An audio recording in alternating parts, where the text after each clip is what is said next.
The afternoon sun slanted through the blinds of Lisa Hartley's modest living room, painting the worn carpet with stripes of gold. She sat at her kitchen table with a mug of tea, the steam curling into the air when her phone buzzed. It was a message from her daughter, Brittany. Lisa smiled faintly. Her only child, her pride, the reason she had spent decades setting aside scraps of money. Every tax refund, every extra hour of overtime at the store, every birthday bonus had gone into that fund. 27 years of discipline and quiet sacrifice, all for one day, Brittany's wedding. But the words on the screen weren't affectionate. They sliced through Lisa like glass. "You're an embarrassment. Don't come to my wedding unless you lose 50 pounds. For a moment, Lisa thought she had misread. She rubbed her eyes, heart pounding. Her thumb hesitated above the keyboard before typing a single word. "Hun!" Brittany doubled down. She wasn't joking. She wasn't exaggerating. Her fiancé's family, wealthy, refined, and relentlessly judgmental, had already labeled Lisa as substantial. Her daughter, the same little girl who once clung to her side in department stores and laughed while they hunted for the perfect pair of shoes, was now crying at the sight of her mother in a navy dress. She said Lisa would ruin the photographs, ruin the image of perfection she wanted to present. Lisa put down her phone and stared at the walls of her home, the pictures of birthdays and Christmases, of vacations at the lake, of Brittany as a child with cake smeared across her cheeks. All those memories blurred together. She had always known her weight was noticeable, had struggled with it for years, but she never imagined it would cost her the right to stand beside her daughter on the most important day of her life. That night, the house was eerily quiet. Even the old refrigerator hummed softly, as if careful not to disturb her thoughts. Lisa went to her room, opened the worn folder that held her life savings. $80,000, neatly collected in a special account, and stared at it. She thought about every extra shift, every aching backache from stocking shelves, every Christmas where she bought fewer gifts for herself so Brittany could have more. Her daughter's words echoed in the silence. Lose 50 pounds or don't come. Lisa exhaled slowly, her decision crystallizing with icy clarity. She didn't rage. She didn't cry. She simply whispered, understood, and closed the folder. The next morning, instead of preparing to transfer the funds to Brittany, Lisa went to the bank. The air smelled faintly of disinfectant and printer ink. Behind the glass windows, bankers shuffled papers, their voices low and professional. Lisa sat down with a calm she didn't quite feel, her hands folded tightly in her lap. With steady determination, she moved the entire amount into a 6-month certificate deposit, untouchable, without severe penalties. Walking out of the bank, the autumn wind bit at her cheeks, sharp and cold. For the first time in years, Lisa felt something stir inside her that wasn't shame or resignation. It was resolve. That evening, she sent Brittany a short text. "After thinking about your ultimatum, I've decided not to attend your wedding. I hope you have the day you deserve." Her phone rang almost instantly. Brittany's voice was frantic, a mixture of indignation and fear. "Mom, that's not what I meant. You can't just... What about the money? You're still paying, right?" Lisa closed her eyes, leaned against the cool wall of her kitchen, and answered with a calmness that shocked even herself. "Why would I pay for a wedding I'm not invited to?" 2 days of silence passed, but Lisa knew it wouldn't last. When the knock finally came, it wasn't just Brittany at the door. She stood there with Colton, her fiancé, his impeccably dressed parents, and an air of entitlement so thick it pressed into the house like an unwelcome fog. Lisa's home wasn't grand. It smelled faintly of lemon cleaner. The cushions on the sofa were sun-faded, and the dining table bore faint scratches from decades of family meals. But it was hers, the home where she had raised her daughter, patched up scraped knees, hosted Christmas mornings, and tucked away every dollar she could into that hidden account. Colton's mother, Vivian, entered first, her perfume, a sharp floral, expensive but cold, filling the room. She sat on the edge of Lisa's couch like it might stain her dress, crossing her legs with deliberate precision.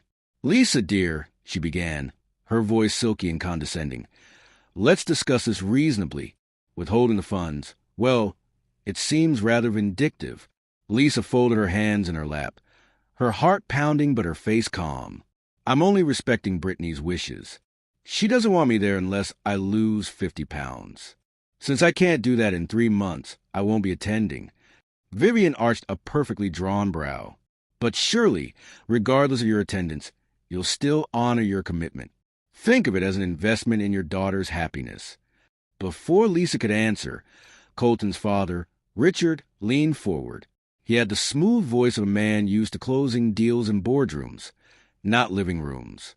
You've saved this money for years, haven't you? Why let personal pride destroy something as important as your daughter's wedding? Consider it like a down payment on her future. Brittany, sitting rigidly beside her fiancé, finally spoke. Tears glistened on her lashes, but they felt rehearsed. Mom, please. Everyone will think we're poor. Colton's parents already said. She broke off, glancing nervously at Vivian. You can't do this. You'll ruin everything. Lisa's throat tightened. Her daughter's voice wasn't the child she remembered. It was edged with desperation, shaped by the opinions of people who had never struggled a day in their lives. She saw flashes of the past. Brittany as a teenager begging for name-brand shoes, so she wouldn't be mocked at school. Lisa working a double shift by them. Brittany at 12, begging her mother not to come to career day because she worked retail. The seeds of shame had been planted long ago, watered by comparison, now blooming in full. Lisa's voice, when it came, was steady but low. I invested 27 years of savings into your future, and what I got in return was being called an embarrassment. You want the money without the mother who earned it. Vivian gasped softly, as though Lisa's bluntness was vulgar. Surely you wouldn't let your only daughter start her marriage in debt? Lisa met her gaze. They won't start in debt. They'll just start with a wedding they can actually afford. For a moment, silence filled the room. Then Brittany's voice cracked like glass.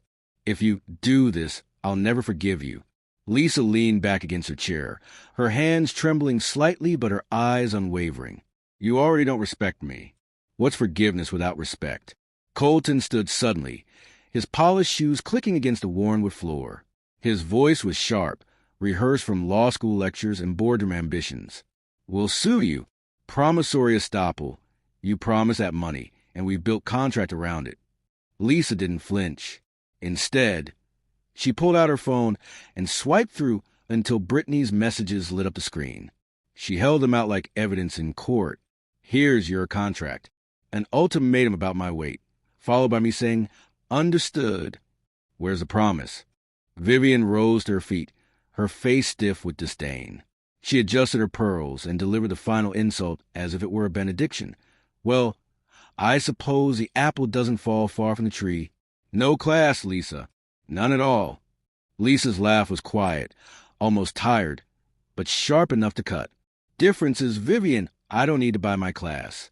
I've earned mine. The wealthy family swept out, their designer heels and polished shoes clicking down the porch steps, leaving the faint trace of Vivian's perfume in their wake. Brittany lingered for a moment, her face pale, her voice shaking. You'll regret this. But when the door closed behind her, the house was quiet again. Quiet, but not empty. For the first time in weeks, Lisa felt a strange flicker of peace. She had stood her ground, and the walls of her modest home felt sturdier for it. It didn't take long for the whispers to spill beyond Lisa's four walls. By the end of the week, her phone buzzed nonstop with notifications. Brittany had gone public. On Instagram, Brittany's post was a carefully staged photo of her with tear-streaked eyes, clutching Colton's hand against a backdrop of bridal magazines and champagne glasses. The caption dripped with wounded innocence. My mother has chosen her pride over my happiness. She's refusing to support her only daughter's wedding because I asked her to care about her health. I never thought a parent could be so selfish. The comments came in waves. Some rushed to defend Brittany. Wow, moms should be so controlling, so toxic. Others sided with Lisa. Health is not equal to thinness. Imagine calling your mom an embarrassment after she saved your whole life for you. Lisa scrolled through them quietly, her heart heavy. She hadn't wanted this. Her private pain turned into public theater. But as a tide of sympathy threatened to paint her as a villain, she opened her own Facebook page. Her post was brief, but it carried the weight of truth. My daughter told me not to attend her wedding unless I lost 50 pounds in 12 weeks. She said I'd ruin her photos. Now she wants me to pay $80,000 for a wedding I'm banned from attending. Would you pay that? The backlash was immediate. Brittany's post disappeared within hours, swallowed in a storm she couldn't control. Lisa set her phone down, but the calls began almost instantly. Her sister Deb's voice trembled through the receiver. Lisa, just pay for it. Be the bigger person. Lisa pinched the bridge of her nose, exhaustion threading through her bones. Deb, I already am the bigger person. That's the whole problem, isn't it? Her brother Tony chimed in the next day, harsher, sharper. This is extreme, even for you. She's your kid, Lisa. You're really going to watch her life fall apart over a couple of cruel words. Lisa wanted to scream that it wasn't just a couple of words.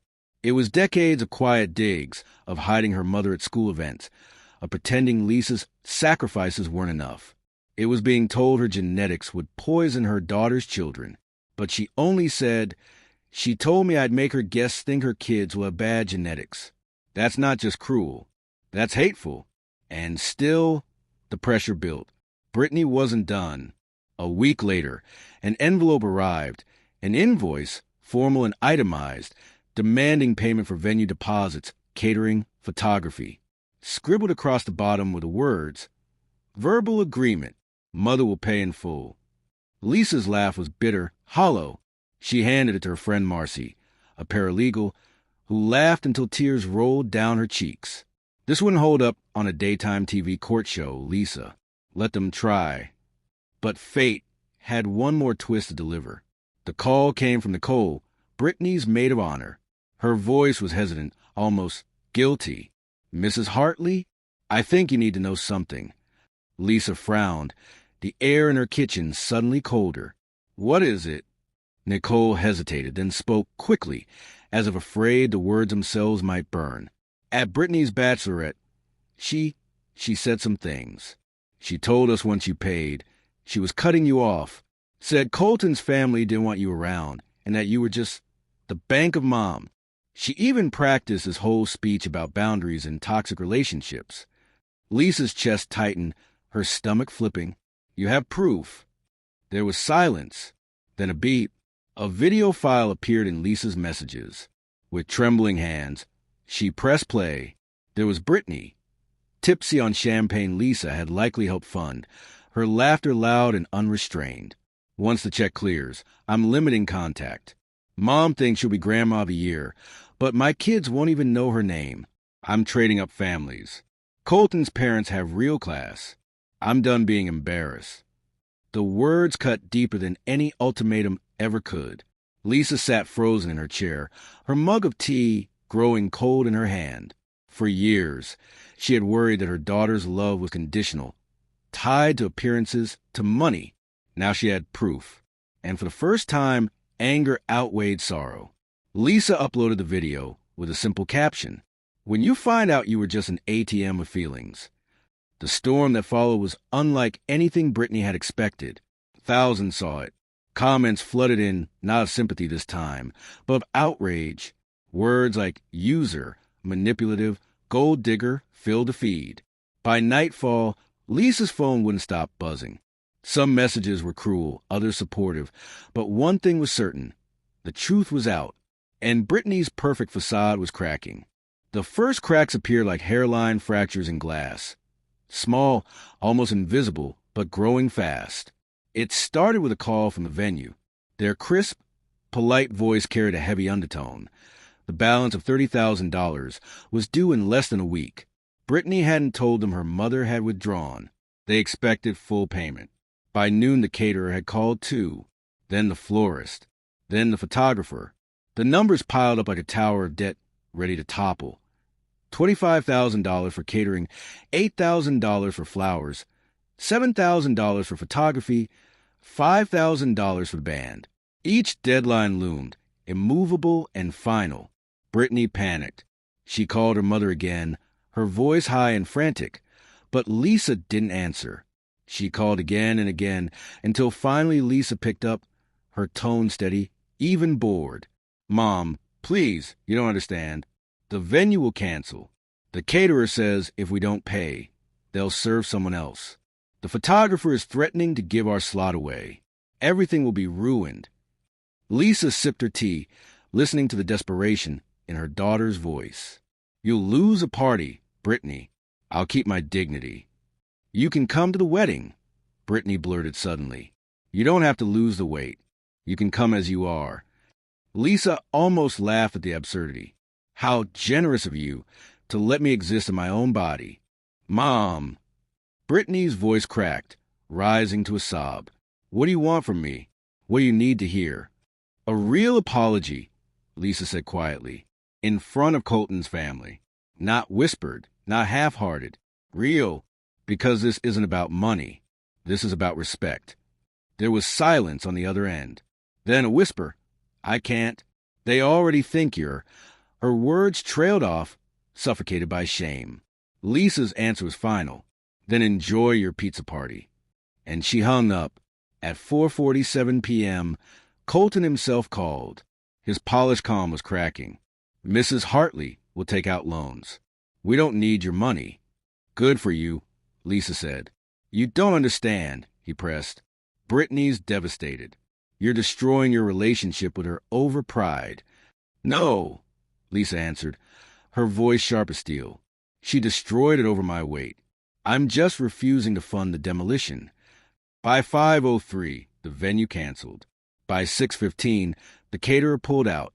By 7 o'clock, the photographer had rebooked the date. Each hour carved another piece from Brittany's dream wedding. Colton's parents, the very people she had tried to impress, refused to step in. It would be embarrassing, Vivian said coolly, her voice laced with disdain. At 8:45, Lisa's phone buzzed with a single venomous text. The wedding is off. I hate you. By 11:30, the final blow landed. Colton ended it, not with a heartfelt conversation, but with a text. Given the family dynamics, I don't think this will work. Translation. His parents had told him to run. Lisa read the message in silence. She didn't rejoice, didn't gloat. Instead, she felt the weight of grief press against her ribs. This wasn't just the end of a wedding. It was a collapse of an illusion her daughter had been clinging to. For Lisa, it was confirmation of something she had suspected all along. Money could buy flowers and venues and country clubs, but it couldn't buy respect, it couldn't buy love, and it couldn't cover cracks of a rotten foundation. And now, standing in the rubble of her broken engagement, Brittany would have to learn that lesson the hardest way possible. The days after the collapse were a blur of fallout. Lisa didn't need to check social media to know the whispers had turned into shouts. Brittany's perfect engagement had shattered, and Colton was already being spotted at events without her. By the following week, he was gone entirely, retreating into the polished arms of his wealthy family. Brittany's life unraveled fast. She had given up her lease, counting on the house Colton's parents had promised them. That dream vanished with the canceled wedding. With no job stability and no partner, she showed up on Lisa's doorstep one gray evening, dragging 2 suitcases behind her. Her eyes were red, her mascara smudged into faint bruises across her cheeks. Mom, I have nowhere else to go. Lisa stood in the doorway, her hand resting on the frame. The image of her daughter crying in her navy dress months ago flashed before her. The same daughter who had told her she'd ruin her wedding photos, that she was an embarrassment, that her future grandchildren would never know her name. You're not homeless, Lisa said finally. You're just facing consequences. That's different. Please, Brittany whispered. I need you. Lisa thought about it, then stepped aside. You can move back in. Rent's $800 a month. First and last up front. And I'll need a sincere apology. Brittany's face crumpled. Rent? I'm your daughter. Lisa's voice was steady. You're also the same daughter who was planning to cut me off once I paid for your wedding. Nicole sent me the video. Don't bother denying it. Brittany's complexion drained of color. That was just drunk talk. In vino veritas, baby. Lisa cut in. Drunken words are sober thoughts. For a week, Brittany stayed with friends. Then she returned, cash in hand, and a forced apology on her lips. I'm sorry I said those things about your weight. And I was wrong to demand you change for my wedding. And I'm a terrible daughter who doesn't deserve you. The last part sounded rehearsed, but Lisa let it pass. Your room's ready. Life adjusted. Brittany picked up a second job, started paying rent, and learned the rhythm of responsibility. Lisa watched her daughter stumble, then slowly, awkwardly, start to stand. But the real turning point came 6 months later when the CD matured. Lisa walked into the bank, signed the papers, and withdrew the money she had once imagined funding a glittering country club wedding. This time, she used it for herself. $30,000 went into a luxury vacation. First-class flights, 5-star hotels, endless photographs of beaches and sunsets. She posted every single one on Facebook with captions like, "Living my best life at 220 pounds." 20,000 funded a scholarship for plus-size women pursuing STEM degrees. Lisa named it the Beautiful at Any Size Excellence Fund. 10,000 went into renovating her home. The very room Brittany now rented turned into a warm, polished space that reflected Lisa's pride, not shame. Rent increased to match market value, $950. The last 20,000 sat safely in savings, a cushion Lisa had earned the right to enjoy. When Brittany discovered the scholarship, she broke down, sobbing into her hands. That could have been my wedding. Lisa met her gaze evenly. It could have been, but you decided a thin mother was more important than a loving one. For the first time, Brittany didn't argue. Therapy followed. Slowly, cracks in Brittany's arrogance gave way to reflection. She admitted the truth one evening over dinner, her fork pushing vegetables across the plate. I lost myself trying to be the woman Colton's family wanted. I thought if they accepted me, it would fix everything.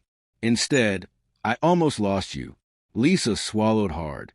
You did lose me, Brittany, at least for a while. Trust doesn't rebuild overnight. Tears welled in Brittany's eyes. Do you forgive me? Lisa looked at her daughter.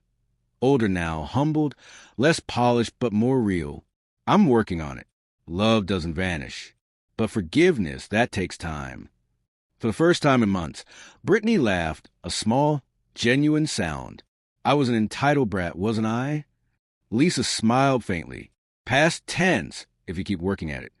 Outside, autumn leaves scattered across the lawn, the same way they had months before when Lisa first moved the money. But this time, the air felt different. Heavier with truth, lighter with possibility. Brittany wasn't fixed. Lisa wasn't fully healed. But they were learning. And Lisa, still 220 pounds, still wearing clothes she loved, still herself, realized she had made the best investment of all, choosing dignity, self-respect, and a future where her worth was never measured on a scale.